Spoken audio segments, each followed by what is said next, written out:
What's up, guys, and welcome back to Hoot Sports Analysis.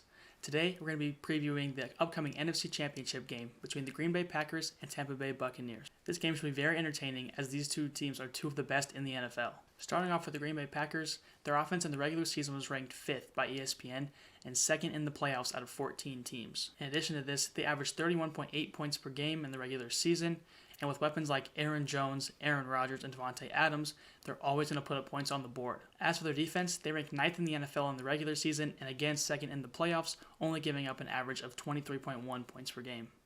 On that defense, they have a great young player named J.R. Alexander, who I may be saying his name wrong, but regardless, he had a 90.5 PFF grade, which is Pro Football Focus.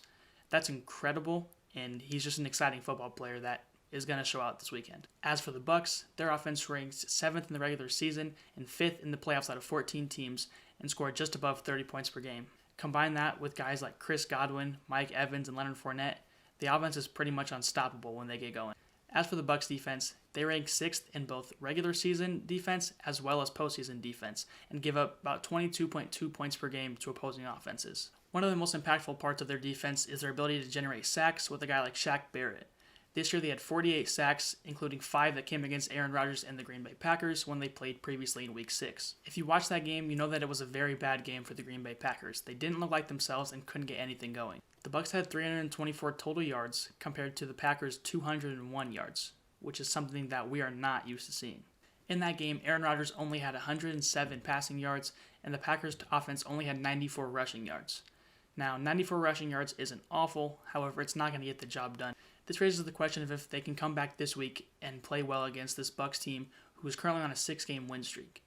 In Week 6, when they played, the Packers lost 38-10, which is never an easy thing to deal with, and of course the teams are different now than they were then. Since Week 6, Aaron Rodgers has played much better and has looked like a solid MVP candidate. If he can do that this weekend, the Packers have a very good chance of winning, but you also can't out the guy on the other side in Tom Brady. I bet against him last week, and obviously I was wrong for it. Tom Brady is one of the best postseason quarterbacks we've ever seen, so it's going to be a battle.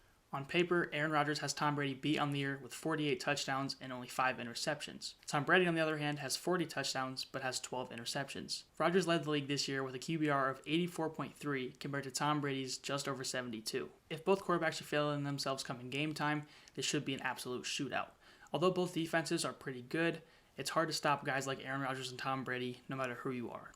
The Packers come into this game on a 7-game win streak, while the Bucs come in on a 6-game win streak, meaning both teams' confidence should be very high. Obviously, both teams are capable of putting up points, but I think what this game is going to come down to is who can generate the most sacks. As mentioned previously, when these two teams played in Week 6, the Bucs had 5 sacks against Aaron Rodgers and the Packers' offensive line. The Green Bay Packers had 0 against Tom Brady.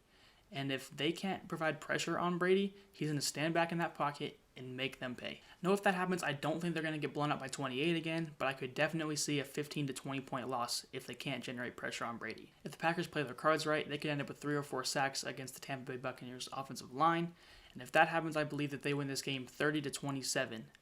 As I said, I believe it's going to come down to the wire, but I think in the end it's going to be won with a Mason Crosby field goal. With that being said, let me know your thoughts down in the comment section below. Again, I'm not a time traveler. I do not know what's going to happen. I could be drastically wrong like I was last week. But if you did enjoy the video, don't forget to hit that like button and subscribe while you're at it. Thanks for watching, and I'll see you guys in the next video.